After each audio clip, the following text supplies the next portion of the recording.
Ladies and gentlemen, thank you very much for being with us here this afternoon. Welcome back after our long lunch. Hope you're feeling rested. We've got an exciting panel today and distinguished guests and lovely audience members that I'm sure are going to interact with us in the second half of this session to discuss Libya and the Sahel, the impossible pacification. Now, this is obviously a subject that is quite close to my heart. I'm Libyan myself. My name is Anas Al-Gumati. I'm the director of the Cette Institut, Libya's first public policy think tank. And so Libya has been at the heart of this subject now for over a decade. And we have a distinguished panel to discuss a variety of perspectives here today. So I want to kick off with a couple of introductory remarks and just give us some conceptual scaffolding to think about and reflect over. Over the last decade, Libya has experienced 3 civil wars, wars against terrorism, migration flows, but it's also become transformed into a great game and a theater for great power competition. And that's something that is moving towards the Sahel over the last several years, as we see Russia's Wagner group moving in after the withdrawal of the G5 from Mali. So the linkages have been there now for 10 years. Weapons proliferation at the beginning of the last decade, and now we see a new kind of proliferation of great power and great rivalries. In light and in context of what is happening in Ukraine and the subject of this 14th edition of the MEDays, from crises to crises and a new world order, it's interesting to kind of just zoom in on this space and understand where, if anywhere, we know where we're going forward. And that's why I'm delighted to be able to give the floor to our first speaker, His Excellency Mr. Moussa Mara, the former Prime Minister of Mali. Mr. Mara, the floor is yours. Bien, merci. Je vais m'exprimer en français. Je voudrais d'abord remercier le maître de cérémonie pour son introduction. Il a fait un bon lien entre ce que nous vivons en Libye et ce qui se passe dans le contexte sahélien, puisqu'il y a quelques liens entre les deux situations. Je pense que les autres panélistes peut-être vont intervenir sur la question libyenne. Moi, je ne suis pas un spécialiste de cette question. Donc, je vais plutôt focaliser mon intervention sur le contexte sahélien et puis après, je pense que nous aurons l'occasion d'entrer dans le détail et de discuter. Sur cette introduction, moi, je vais peindre le contexte sahélien et c'est le contexte qui explique pas mal de crises dans lesquelles nous nous trouvons. Et c'est ce contexte qui doit être pris en compte aussi si on veut vraiment essayer de sortir de ces crises de manière structurelle. Le premier facteur important à prendre en compte dans le contexte sahélien, c'est le facteur démographique. Les différents pays sahéliens se caractérisent par des pays à démographie dynamique, voire même très dynamique.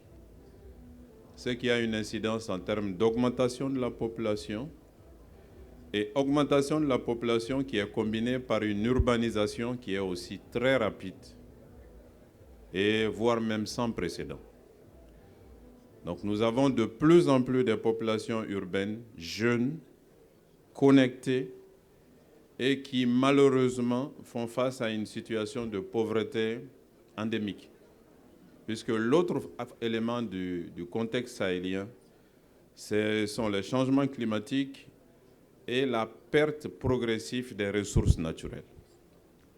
Si je prends l'exemple, par exemple, de mon pays, le Mali, nous avons perdu 2/3 de notre couvert végétal en 30 ans. Nous avions 16 millions d'hectares de forêt. 30 ans plus tard, nous avons aujourd'hui 7 millions et un peu moins de 7 millions d'hectares de forêt. Le Niger est dans la même situation, le Tchad est dans la même situation, et ce qui arrive au lac Tchad, je pense que ça montre bien les impacts des changements climatiques. Donc vous avez un contexte où il y a une augmentation de la population et d'autre part une diminution des ressources naturelles. Donc ce qui fait une pression de plus en plus importante sur le peu de ressources naturelles qui existent sur l'ensemble de la zone sahélienne. C'est un élément de contexte important à prendre en compte. Le deuxième élément de contexte à prendre en compte à l'échelle sahélienne, ce sont les formations étatiques qui ont des difficultés à gérer la grande diversité des populations. La plupart des nations sahéliennes sont des nations diverses, sur le plan ethnique, sur le plan culturel, sur le plan des activités économiques, mais les États ne sont pas structurés véritablement pour prendre en compte ces grandes diversités. Ce qui crée des chocs, par exemple des rébellions ou d'autres types de chocs, sont la conséquence de l'incapacité des États à faire face à la diversité des sociétés.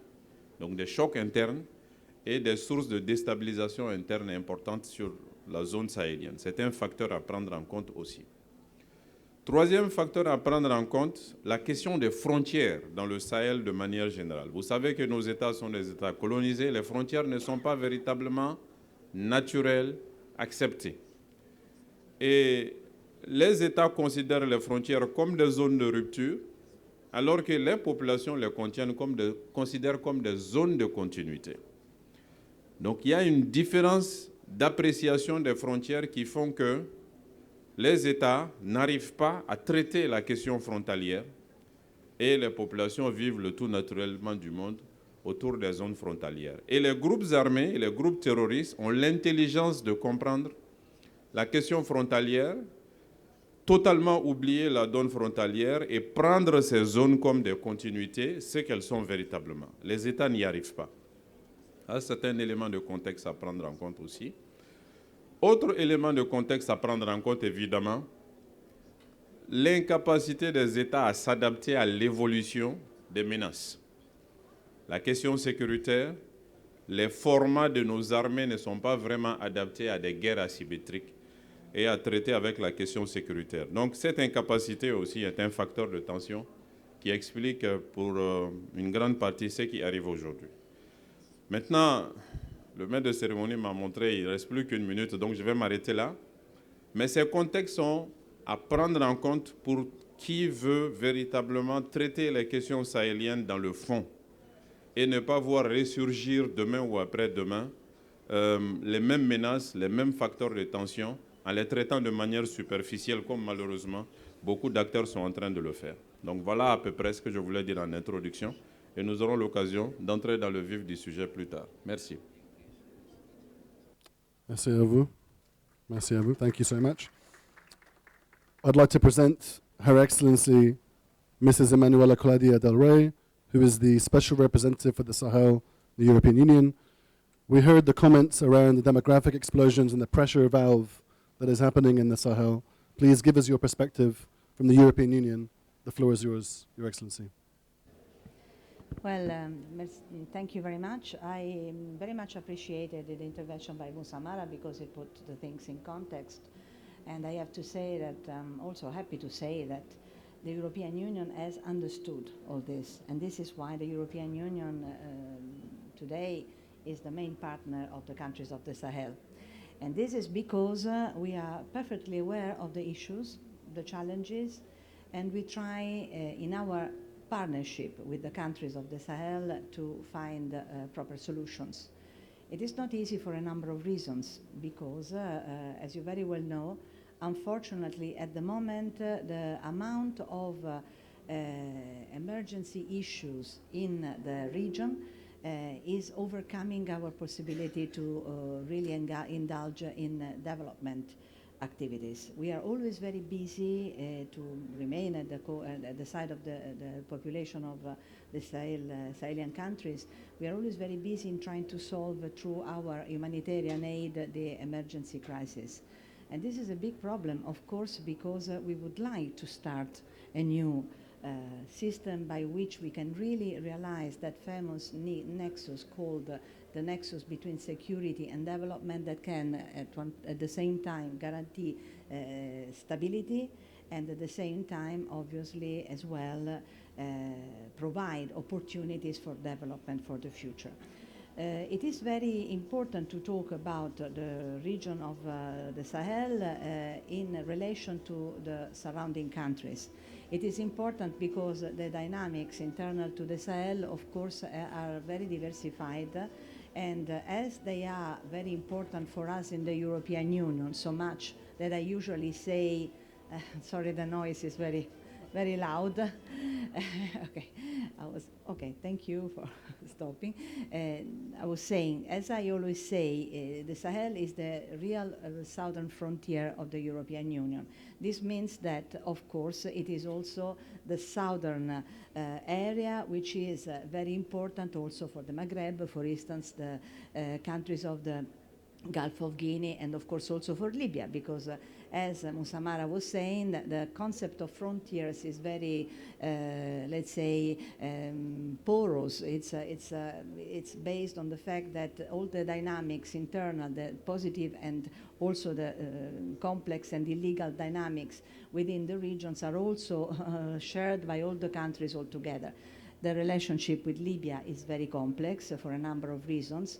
We know that unfortunately there are negative aspects such as the circulation of arms, which is one of the major problems in the countries of the Sahel. Every chief of state will tell you this, because it is one of the major problems that is also feeding not only terrorism but also a system of criminality that is also particularly damaging the societies of Sahel, and therefore to talk about Libya and to try to find common solutions is fundamental.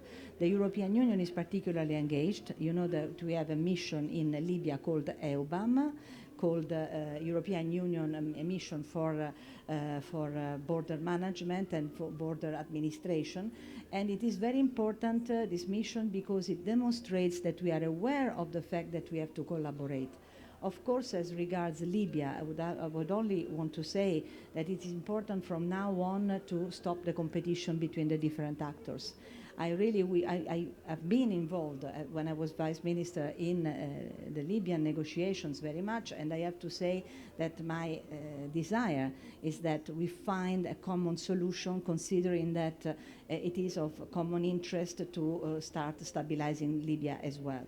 So to conclude, I want to say that everything is interconnected, everything is interdependent. The European Union, I am proud to affirm, that is aware and has put in place a strategy that can be really incisive, in the sense that can really change the destiny of the region, provided that we find the right formulas to cooperate on the Sahel, in the Sahel, with the Sahel.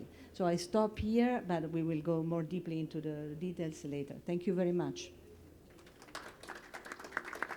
Thank you so much, Your Excellency, for a wonderful presentation. I think we've heard about the great challenges, this sweet spot between guaranteeing the present security issues, but also looking forward to the future and ensuring that development doesn't come at the cost of security. So I'd love to come back to that question later on, but last but not least, Mr. Olivier Guetta, who is the Managing Director of Global Strat Geopolitical Consulting from London, like myself. So last but not least, please, Mr. Guetta, the floor is yours, 5 minutes. Thank you. Thank you very much. It's a pleasure to be with you today. I will focus my remarks on security and terrorism, and then we can obviously open up the floor to many other areas. But I want to start off with some stats that are really portraying what's been happening and how much the situation has degraded in the Sahel. Since 2019, so 3 years ago, the number of jihadist attacks in the West Sahel has been multiplied by 4. To make it in hard numbers, for 2022, there was 2,800 terror attacks, which is double what was in 2021. 95% of Africa jihadist attacks since 2019 are occurring either in the West Sahel or Somalia. A couple of things have been happening behind the scenes in terms of what the jihadists are feeling they can get away with. So there's been a temptation from several governments in the Sahel to discuss and negotiate with terrorists. So for instance, Al-Qaeda in Islamic Maghreb offered a deal to Burkina Faso to be paid 2 million euros a month in order for them to stop attacks in the country. We will focus now more on the international response to what's been happening. So obviously we had the French Balkan forces in the region that have left Mali but that are still in the Sahel. That has been replaced by the Wagner Russian paramilitary group. Unfortunately, a lot of people are thinking that Russia is the solution and that all the problems of the Sahel are going to go away because they switch from France to Russia. I can tell them it's not going to happen. And we've seen already in the past few months that the territory controlled by the jihadists in the Sahel has increased since Wagner has come to the fore and to the help of some of the country. One aspect that is important as well is you'll see the connection between the different terror groups.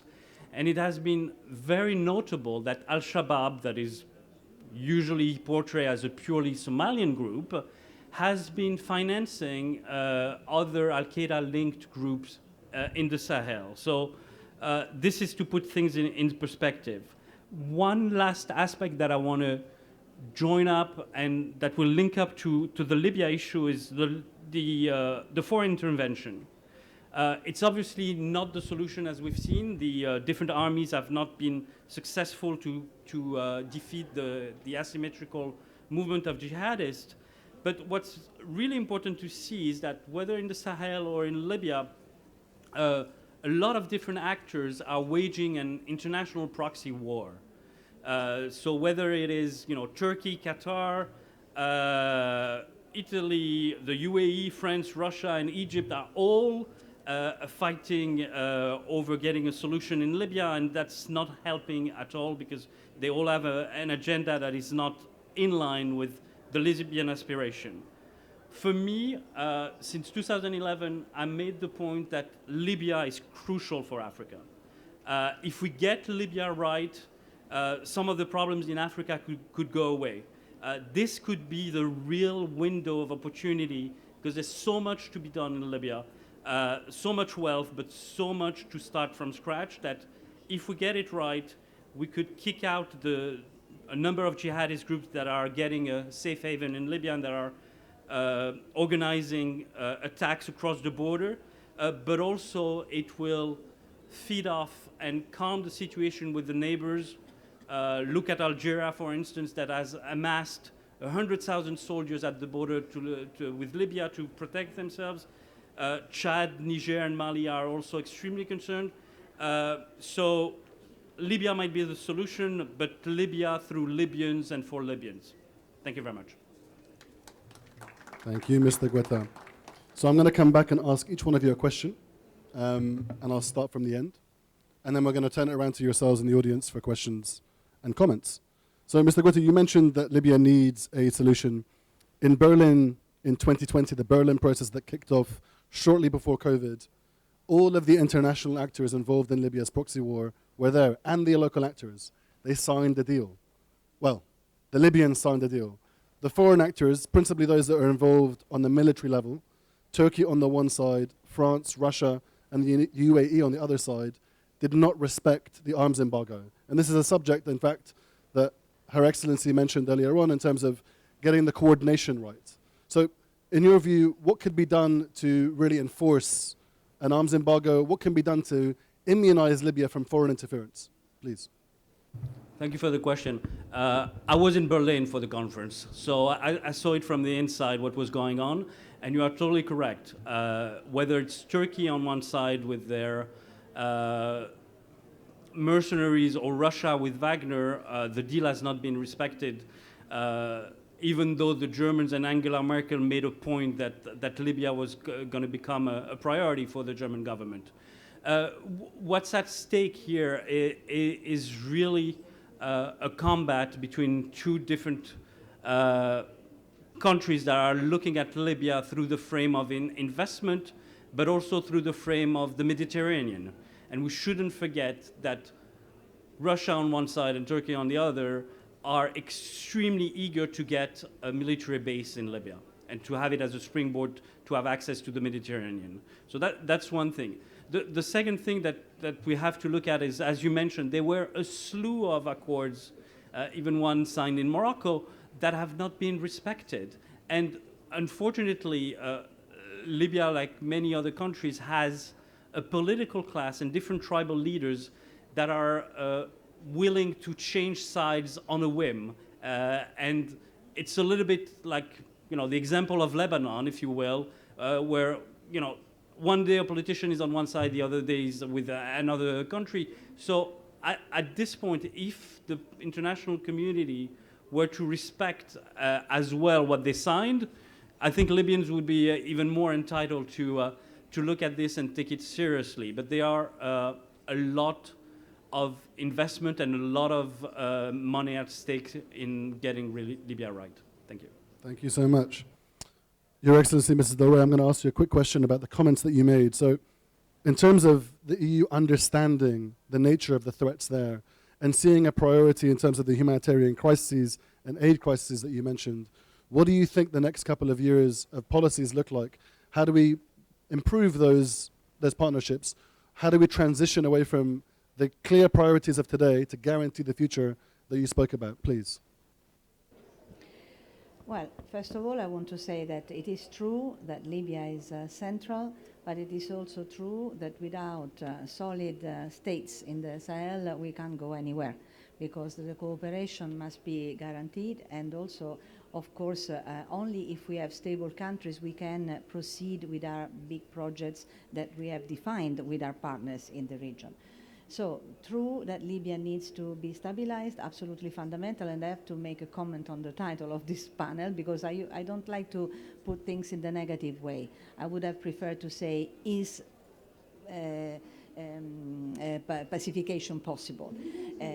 But at the same time, I can say that in order to stabilize the countries of the Sahel, the European Union is particularly engaged in so what is actually called the return to the state, meaning investing very much in governance, in proper transition, investing in electoral processes, in creating opportunities to have access for the population to basic services, all things that would also resolve the problem of terrorism, because we know very well that, for instance, one of the strengths of terrorists is that of providing an alternative welfare state where the state is not capable of providing one. So in the end, what should the population do? The population is obliged to find solutions, especially the communities, in front of in some very serious problems that are affecting their everyday life. So stabilizing for us is the most important thing, and this is why in our strategy for the Sahel, the main political point is governance. And I think that this is absolutely fundamental. Thank you so much, Your Excellency. Your Excellency, Mr. Mara, you spoke about a list that is very long and really pertinent. You mentioned the demographic explosions, the level of poverty and how this is creating a poverty valve, but you also mentioned the beauty of the Sahel. Culture, diversity, pluralism. What can Africa do and what can the West and Europe do? Please. Je pense qu'avant de penser à ce que l'Europe ou l'Occident peut faire, c'est peut-être aux États africains, d'abord dans un premier temps, d'essayer de se réformer. Parce que je l'ai dit tout à l'heure, la crise à laquelle nous faisons face aujourd'hui est beaucoup plus due aux incapacités étatiques à faire face aux problèmes qu'aux chocs extérieurs. La Libye est importante. Et c'est vrai que ce qui est arrivé en Libye en 2011 a été un facteur de l'engrenage de la crise malienne. Mais ce qu'il faut savoir, c'est que les terroristes étaient présents 10 ans avant la crise libyenne sur le territoire malien. Les terroristes étaient présents 10 ans avant. Et aujourd'hui, le terrorisme auquel nous faisons face est beaucoup plus local qu'international. 95% des terroristes maliens aujourd'hui sont maliens de nationalité. Donc la question qui nous est posée, c'est notre aptitude à trouver des solutions internes à un problème qui est devenu interne. Le problème a commencé à l'extérieur et aujourd'hui il est devenu interne. Et cela est un élément très important.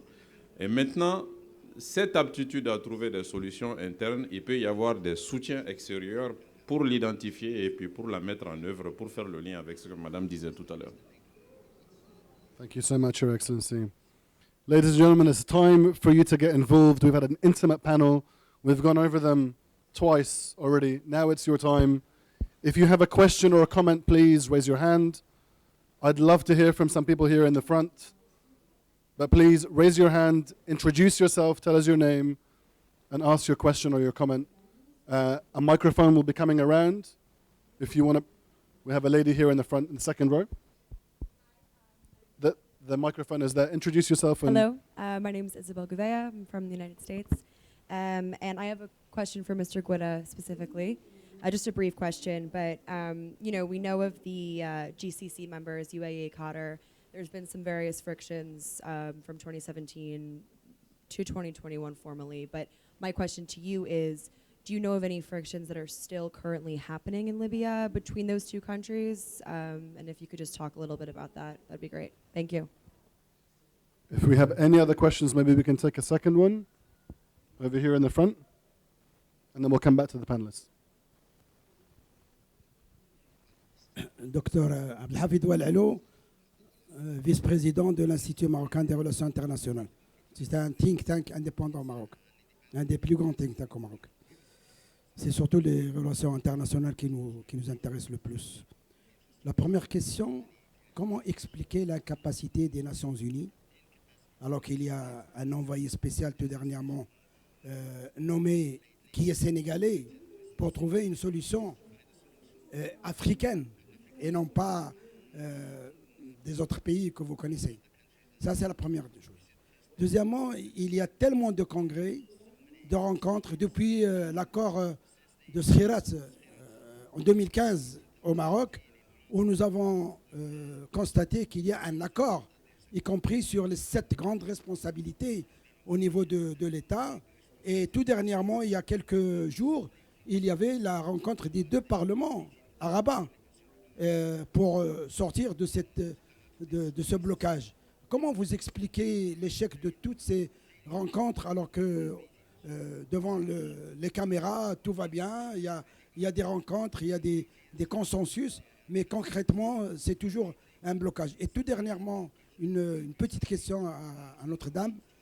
Quelle est la situation humanitaire en Libye actuellement? Parce que nous parlons beaucoup de la situation inhumaine des immigrés qui viennent de l'Éthiopie, de Somalie, du Tchad et de partout et qui, malheureusement, sont des cadavres au niveau de la Méditerranée parce qu'il y a une immigration clandestine très forte de la Libye vers l'Europe. Merci. If we have a final question, a third question, I'm going to take this gentleman over here and then we'll come back for the second round. Please make your comments or your questions very brief, 1 minute. And introduce yourself. Good morning, everyone. I'm Simpara Mahmadou, PhD candidate in international relations, and I'm from Mali. My question is addressed to His Excellency Moussa Mara. He said the problem, especially in Mali, became internal by the time. Since the problem is internal, how can we engage the ECOWAS organization in the process of resolving it? Who already did a lot in terms of economical integrations in the region? Thank you. Thank you so much. Okay, so we'll come back for another round. I'm going to start with Olivier and then we'll move forward. Okay? Thank you for the question on the GCC. So basically, as you know, in order for all the countries of the GCC to get back together, there was a big compromise being done between Qatar and on one side and Bahrain, the UAE and Saudi. The compromise was really to look at diffusing tensions and especially the role of the Muslim Brotherhood. Libya is one of those places where things are on the up and up in terms of pacification between the two sides, if you will.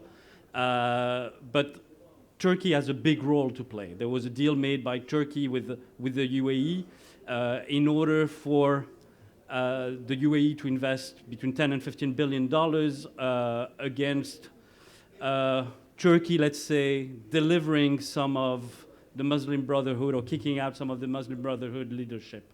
So the trend is towards a real pacification. So on that level, it's positive that Qatar and the UAE are less at war in Libya, but it's just a matter of time for this to rekindle. I mean, there's too much interest on both sides, so probably after the World Cup, we might see an uptick in tensions between the two countries. Thank you. Well, we have gone very far, geographically speaking.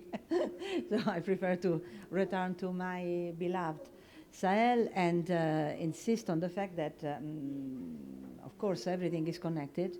So when we are talking about external interventions, for instance, of course, we have to talk about a principle that is for the European Union fundamental, which is ownership.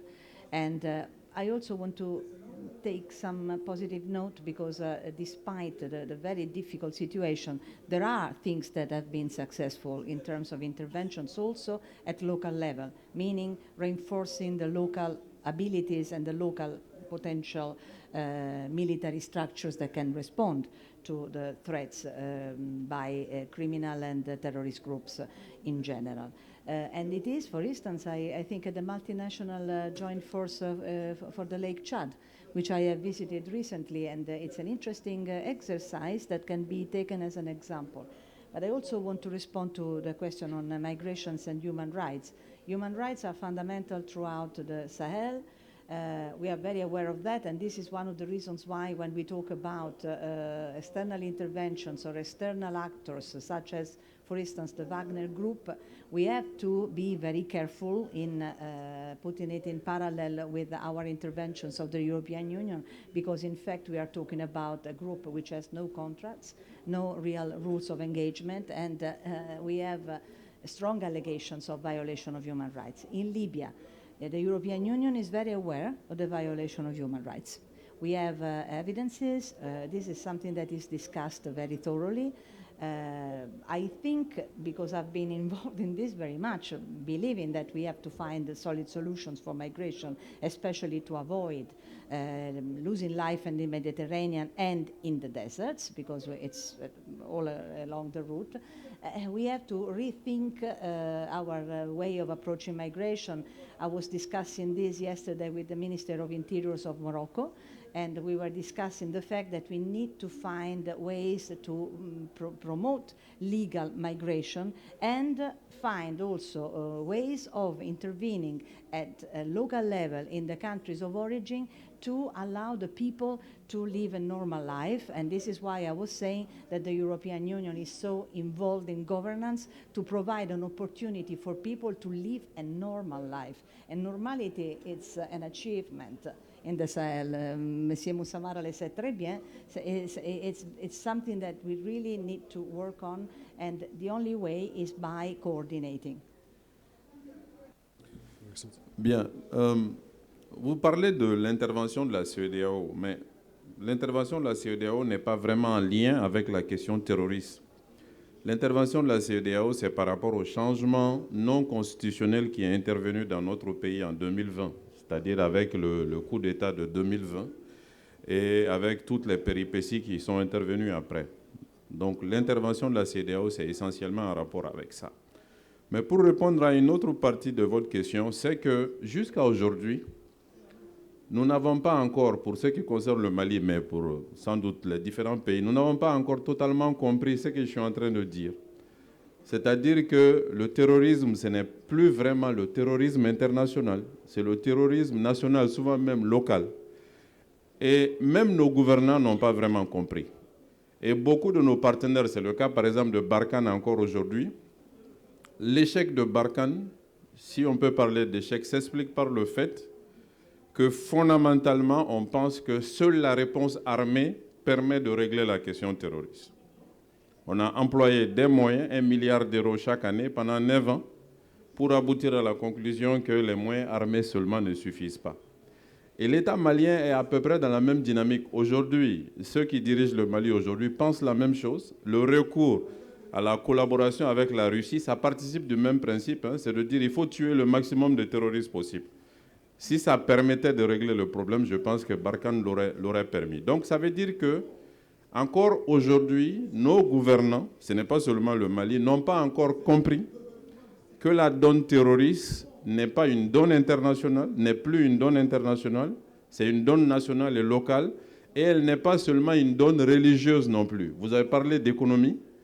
Il y a des statistiques qui montrent que 50% des jeunes qui s'engagent dans les groupes terroristes le font simplement pour avoir des salaires. Ce n'est pas pour faire un califat ou ce n'est pas pour faire quoi que ce soit. Donc il faut que nous tenions compte de ces réalités et que nous arrivions à y apporter les réponses appropriées. I'm going to pick up on two of these questions that were left at the end. So your question about Morocco's position in this. Morocco has offered its good offices. It's been an... Ça marche pas? So Morocco has been an honest broker and an honest convener of two different dialogues. First, this Khirad process in 2015. Lately, the Buznika process that began in 2020. But you can't force individuals on different sides of this debate to come to a deal unless they are ripe for a deal. And I think this comes to the question that Olivia was answering in terms of, which may be a little bit overstated today, the GCC competition in Libya. That was a chapter between 2011 and 14. Today, the geopolitical axis is a more unusual one, because the question about what does the US want in Libya? We published a book, shameless plug here for Southwark Institute, called The Great Game, 10 Years of 10 Countries Transforming Libya into a Battle for Great Geostrategic Influence. The US has a rivalry with Russia in Libya today. And it's right at the southern flank of NATO, the way that Ukraine is on the eastern flank of NATO. The UAE has a problem with Turkey, and they both battled off for the last several years on the front lines of Tripoli. But we shouldn't forget, the UAE, according to the Pentagon, is funding the Wagner Group. And so I think this is where it becomes more complex. How do you disentangle PMCs, private military contractors, and mercenaries on both sides of this conversation, because they're not accommodated for in the law? There are no laws to try and stop them. I mean, it's all done through plausible deniability. That's going to be a major problem moving forward. And I think in light of what's happening in Ukraine, mediation efforts that were successful in 2015 are going to struggle in 2022 unless we start solving that problem. But I'm listening to all these different panels about Ukraine and how this is about a values-based, new war, almost like a World War III, that everything is up for grabs. But we shouldn't forget how Russia came into Libya. It was operating there with Europeans that were operating and launching a power grab. Burkina Faso and Mali, but also Libya, experienced the power grab in 2019. And I think that's where really this question was very pertinent about what the US position is, because it's still unclear. They have a rivalry with Russia, but they allowed and turned a blind eye. They gave a green light to that intervention on April 4th, 2019. So I'm going to leave my comments and keep them lacking, but I'm going to open it back up for another round of questions. If anyone has any questions, please raise your hand. I have a question over here from someone that I know, and then we're going to come over here. Please, young man. Thank you. Please. You can make a Yes, comment. Can Go I ahead. just make a comment on what you just said regarding the Sahel and the presence of Mali? It's a different story. We have also to diversify our perceptions. Wagner in Mali for the European Union is a red line. Is a red line. Wagner in Libya, it's another story. I'm talking about the Sahel. So this is at the moment, the awareness, very strong awareness, is that Wagner, I said that to myself to President Goïta when I saw him the first time in September last year, and I repeated it to them, to him, to the Minister of Foreign Affairs repeatedly, because it is very important that there is an awareness of the danger. Maybe we learned from Libya. That's the thing, and also from Central Africa. But the thing is that we have to keep the pace with history, and history now requires that we are careful with Wagner and we really react to the presence of Wagner, because Wagner is doing no good to Mali, and especially is doing bad, which is even to be considered. Exactly. Thank you so much. Hassan, please. Hussein. Hussein, sorry. Yeah, thank you. I study Hussein bin Sued. I study in Luxembourg University. I would like to ask you about the Sahel, the problem of security of the Sahel. There are many foreign forces in the Sahel looking for one objective, but at the same time they face the same result, failure. So I would like to ask first His Excellency Moussa Mara about, do you think we need to build or to create a security organization similar to the European Union, Europol or something, so we can deter some regional or security problems like terrorism and for sure separatism, etc. And for Her Excellency, do you think the European Union will support some kind of solutions or proposals, agencies to help the Sahel create its own security organization in respect to its political circumstances, etc.? Thank you. Thank you. So let's go to a second question. Let's have that question from over here on the right-hand side, please. And then we're going to come back to you in the end, and then we'll come back to you. Let's try and keep it to 1 minute, please. Less than a minute, in fact. Hello, my name is Yassine Al-Mokadam. I'm an independent consultant in the fight against terrorism financing and money laundering. And I have a question for the EU representative, Mrs. Del Rey. You were talking about the new emphasis of the European Union on the region in focusing in governance. Can you give us some figures about the amount of money that's invested in the region? And maybe if you could emphasize on the difference between with what was being spent before, like maybe 10 years ago. Are you able to convince your fundraisers in the European Union to spend much more than they used to? Thank you. Let's come to a question over here at the back, please.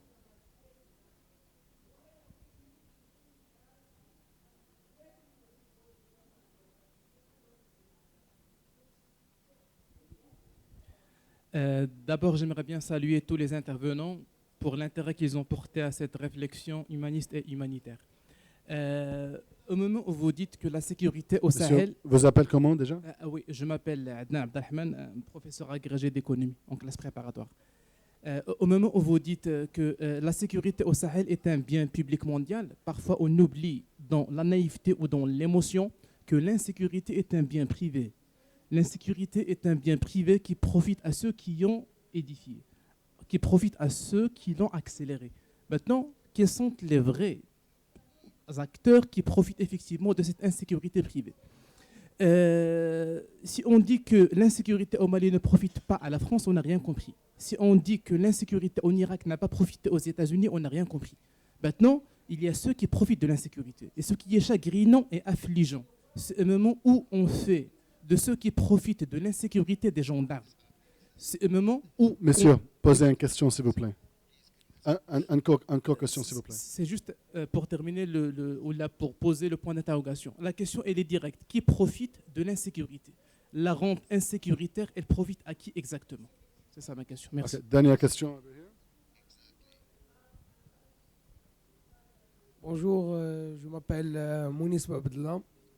Je suis étudiant en sciences politiques à l'université Al-Akhawayn, à Ifran. Et je voudrais savoir, pensez-vous que le développement durable est la solution au problème du terrorisme? Et quand je parle de développement durable, je parle plus précisément des générations futures. Pensez-vous que si on arrive à changer les mentalités des jeunes Africains, on pourra leur éviter de s'enrôler dans les organisations terroristes? Merci. Merci à vous. Monsieur, please. Oui. Okay. Moi, je préfère ne pas me poser la question que vous posez, cher monsieur, à qui profite l'insécurité. Par contre, ce dont je suis sûr, c'est que je sais qui pâtit de l'insécurité. Les populations qui sont tuées, les populations dont on spolie les biens, les populations qui souffrent, ça je le vois. Pour ce qui concerne qui profite de l'insécurité, je ne le vois pas. Je pense que en cherchant des informations de ce type, on alimente beaucoup de théories et finalement on justifie le statu quo qui fait encore des morts et des morts. Il faut essayer d'avancer.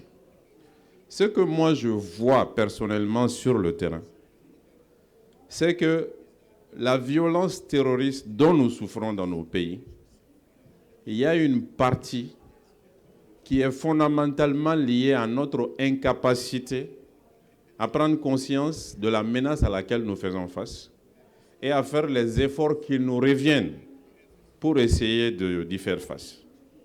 Si vous avez suivi toutes mes interventions du début jusqu'à aujourd'hui, je suis plutôt focalisé sur nous-mêmes. Je trouve que penser que les acteurs extérieurs, les puissances extérieures, les grandes puissances, c'est eux qui créent et c'est eux qui doivent résoudre, c'est franchement nous minimiser nous-mêmes et nous infantiliser. Je pense qu'il faut que nous regardions nos propres responsabilités, et elles existent, et que nous essayons de prendre en compte nos propres responsabilités. Pour la question de est-ce qu'il y a une organisation militaire qu'on peut créer pour essayer de régler la question? Oui, il y en a eu une qu'on a créée. Ça s'appelle le G5 Sahel, c'est-à-dire les 5 pays membres de la zone sahélienne, du Tchad à la Mauritanie. Mais très rapidement, nous avons fait face à un problème de financement. Si vous avez suivi ces 6 dernières années, les pays sahéliens ont toujours cherché à obtenir un financement du G5 Sahel. Et ce financement n'était pas quelque chose de significatif, puisque c'est grosso modo 400 millions de dollars chaque année. Barkhane, c'est 1 milliard de dollars chaque année, par exemple. Et je ne sais pas ce qui est mis en Ukraine depuis 8 mois. Mais ces 400 millions de dollars n'ont pas été trouvés. Et donc, résultat, le G5 Sahel a eu des difficultés. Après, il y a eu des questions institutionnelles. Je pense que la collaboration entre les États est une bonne chose.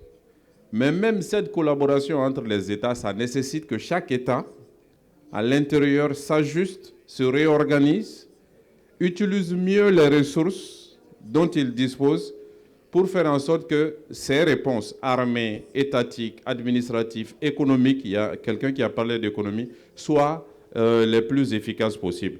Et là encore aujourd'hui, ce n'est pas suffisamment fait. Il y a encore des efforts que les États sahéliens doivent faire en termes de gouvernance, en termes de soutien économique. Et ensuite, maintenant, on pourra parler plus des partenaires. Ça, c'est un peu mon angle d'intervention. Et cela n'est pas suffisamment encore pris en compte dans le Sahel aujourd'hui. Your Excellency, please. Oui, non, je vais commencer par la question du bien privé, la sécurité comme bien privé ou bien commun. Je dois dire qu'on doit insister que la sécurité est un bien commun. Parce qu'autrement, on va perdre le concept d'interdépendance et interconnexion qui anime notre volonté d'être engagé dans les Sahel. Alors c'est très important ce point parce que nous sommes conscients que la sécurité dans les Sahel est directement intéressée à notre sécurité et stabilité. Alors ça c'est quelque chose de vraiment important, c'est pour ça qu'on intervient beaucoup avec beaucoup d'argent. Et ça me porte à la question que quelqu'un a demandé sur l'entité de notre intervention. Notre intervention est très forte comme Union européenne. Nous sommes le premier partenaire du Sahel. On a investi des milliards dans les années passées et des milliards encore on va investir dans les années prochaines comme Union européenne et avec toutes les contributions aussi de Team Europe, ça veut dire tous les États membres qui, sur le plan bilatéral, interviennent et contribuent avec leur portfolio pour donner une stabilité et intervenir sur le plan aussi du développement. Le développement durable, oui, je pense que la durabilité sera le grand problème du futur. Et je vais me faire un compliment à notre jeune étudiant, je suis professeur à l'université, alors j'ai apprécié votre courage à demander ça, très intelligent, et je dois dire que pour les générations futures, ça serait le vrai défi, parce que vous avez besoin d'une accélération de l'histoire, vous avez besoin d'avoir des réponses concrètes, mais c'est à vous aussi de vous organiser et commencer à demander quelque chose de concret, de faire des propositions, et on attend que vous le faites. Et la dernière chose, la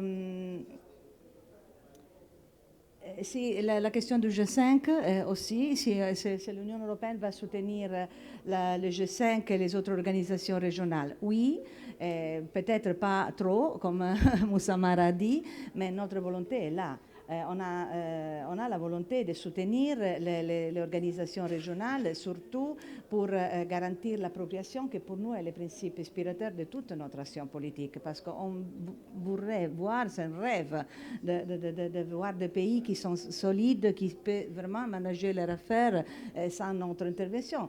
Notre appui comme de partenaires, parce que le partenariat, pour moi, c'est l'élément fondamental pour construire un futur commun. Ce n'est pas facile pour plusieurs raisons qu'on le sait, mais c'est vraiment le principe le plus important sur lequel on va baser notre action dans le futur. Merci. Thank you so much, Your Excellency. Please, Mr. Guetta. 2 points quickly to take on the G5 Sahel and different international organizations. Unfortunately, all the different organizations that came in on the military side have been failures. The MINUSMA has 15,000 soldiers in the region, and some of them are not really active in providing security, and that goes to your question about what the youth can do.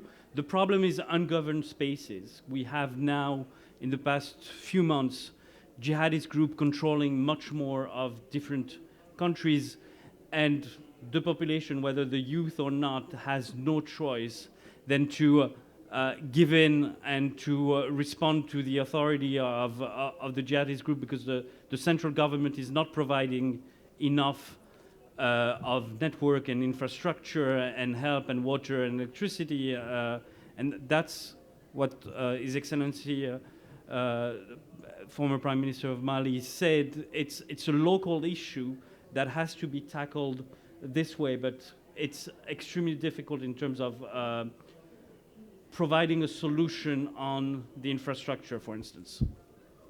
Please, Your Excellency. No, I just want to make a note on the fact that I wouldn't want the audience to have the feeling that the syndrome of pessimism should animate all our approaches to the Give us the Sahel. optimistic look. No, I just want to say that apart from the huge problems, apart from the failures and the problems that have been caused also by foreign intervention, not perfect, some interventions not appropriate, and other things, the incapacity of the states to be to organize the governance and welfare state. Apart from this, within the Sahel, the internal dynamics are incredibly lively, and I want to say that this is the reason why I always find a lot of optimism, because there is a civil society very active, very aware, which needs to be supported, which needs to find ways of organizing itself, and also to be, let's say, the voice of all the needs that are very clear in the region and must be transformed in something concrete. So I would like to give you the impression that despite the problems, also at diplomatic level, myself, I do shuttle diplomacy, which means that I go from one country to the other. I speak to all the actors. With Musamara, we have met several times. We meet with all the leaders, but as well with the civil society. We meet with activists. We meet with international organizations on the terrain. If you look at the Sahel, it's an incredibly lively area in which everything happens.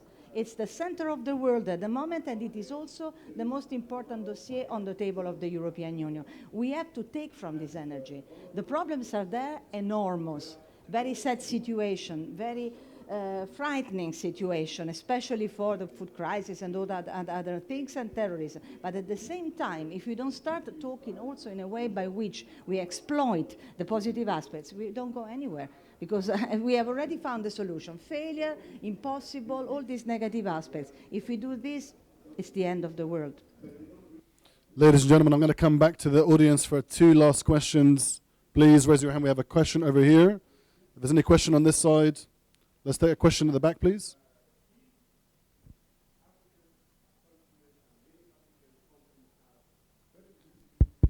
Introduce yourself and ask your question, please. Bonjour, Nastra Miar de Tanger.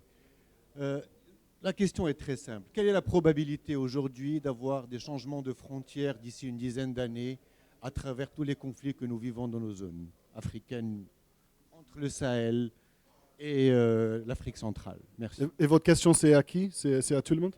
Je crois que M. Marat est le mieux placé pour répondre à cette question. Merci encore. Vous en prie. Is there a last question? Or can we come back to the audience? Okay. Monsieur Marat. Je pense que la probabilité, elle est nulle. Parce que au niveau de l'Union africaine et au niveau international, la question des frontières est une question qui est sensible. Et ce qui s'est passé avec le Sud-Soudan notamment a été une leçon que tout le monde a apprise. Parce que le Sud-Soudan, de son indépendance, récemment a été en guerre civile très violente. Et donc finalement, ceux qui étaient un peu les avocats de la division de certains États ont compris que ce n'est pas forcément la voie à suivre. Très sincèrement, je pense qu'il n'y a pas de risque de division des États, y compris en ce qui nous concerne. Maintenant, à l'intérieur des frontières, nos États doivent avoir l'intelligence de se déployer autrement, de manière à procurer les services dont les populations ont besoin et de manière à laisser les populations décider pour une grande part par rapport à leur avenir. Donc une profonde décentralisation, je pense que ça c'est un enjeu important. Le deuxième enjeu, nous devons faire des frontières des zones de convergence. Nous, notre ancien président dans le passé, Alpha Omar Konaré, il avait développé le concept de pays frontières. Parce que toutes les zones frontalières en Afrique sont des zones de convergence, ce n'est pas des zones de rupture. Les frontières sont artificielles. Il faut que nous ayons l'intelligence entre États voisins de travailler à créer des zones frontalières où les populations pourront aller et venir, voire même à créer des nationalités transfrontalières. Et là, nous arriverons à gérer la question frontalière, non pas comme un facteur de division, mais comme une source d'harmonie. Cela est un enjeu important, mais je suis optimiste. Merci, Votre Excellency. Your Excellency, please, in a minute, give us your parting thoughts. What should the audience remember as they leave this room? Give us your parting thoughts on policies and your parting thoughts on I've the session. already given a note of optimism that is absolutely necessary because we need to be all together, and I mean also the people in this room, in fighting against terrorism, in finding political solutions, in finding military solutions. We have to be all together because we know what the solutions are. We have an architecture already in place. We have the means because the money has already been invested, not only by the European Union, but for instance by the United States and other actors. And therefore, I think that if we sit properly for a while and we reflect thoroughly without being bound by the necessity to face the emergency, probably we can come to solutions. The solution is there. We only have to take it. I want to say one thing about the borders, which are fundamental, but I agree with Musamara because I think that we have to talk more than borders of community. Transborder communities. This is why I've organized, for instance, in 2 weeks, a big seminar in Tunis, together also with Libya, to talk about, and EUBAM, to talk about transborder communities, because they are the groups that can really cooperate. If you think about Azawad and other groups, we need to find solutions in terms of decentralization, a constitutional order, changes in the constitution and other things. So this is the thing. The last thing I want to say is be careful. We are now in an historical moment in which the global order is at risk. This is why the European Union insists so much on the war in Ukraine. It's not a question of geographical proximity or something that concerns the European Union because it is on the same geographical area. It is because the global order is at risk, and this is why our African friends are supporting us, the majority of them, and this is why they understand that we need to work together for a proper equilibrium in the world, which is absolutely needed. Thank you so much. Olivier, the last word's yours. Thank you. Quickly, I'll focus and open up the floor to Ukraine and Russia and how it links up to the Sahel. Europe, that wants to be free of dependence on Russian gas, is looking at 2 large projects to double imports from Nigerian gas. And there are 2 projects competing, one that goes through Morocco and one that goes through Algeria. The one that goes through Algeria goes through Niger and the Sahel, where in some of the areas where the jihadists are very strong. It is, as His Excellency and Her Excellency said as well, in the interest of each one of us to make the Sahel a peaceful and prosperous place in order, in the case of Ukraine, for instance, to have a win-win solution whereby Nigeria would be able to export gas to Europe. Thank you very much. So, ladies and gentlemen, that's the end of the panel. Before we finish, I want to thank our distinguished and amazing panelists for such an amazing, amazing conversation. His Excellency Mr. Musamara, Her Excellency Mrs. Del Rey, and Mr. Guetta. And also yourselves in the audience, thank you for asking and engaging in such a positive way. I look forward to seeing you in the next session. And thank you very much. The floor is all yours. Thank you. Give them a round of applause. Thank you.